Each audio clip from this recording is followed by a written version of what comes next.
nii et sinu lahendus juhina tegelikult, et saada oma meeskonda proaktiivseid töötajaid, on muutuda ise proaktiivseks juhiks.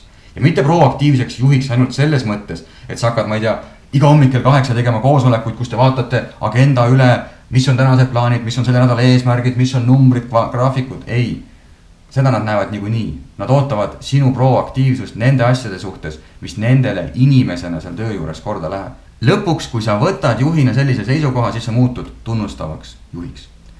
Kui selline klassikaline juhtimise definitsioon ütleb seda, et juhtimine tähendab eesmärkide saavutamist inimeste kaudu, siis tegelikult inimesena seal keskel olles ja minu kaudu juht saavutab midagi, siis see tegelikult hakkab ajas tekitama minus sellist ressursitunnet. Et ma olen nagu mingisugune ressurssi, ma olen mingi asi, keda justkui kasutatakse ära sellest.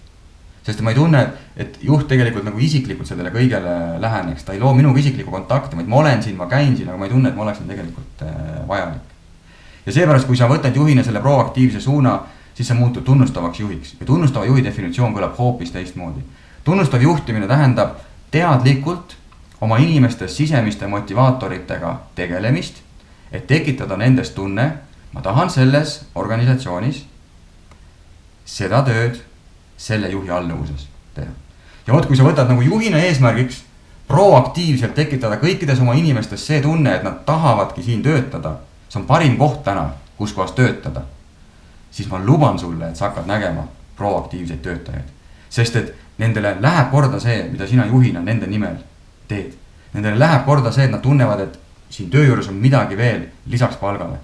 Ja kui nad näevad, et siin päriselt on midagi lisaks palgale, siis nad on valmis proaktiivselt ka huvi üles näitama, et anda enda panus sellesse kõigesse.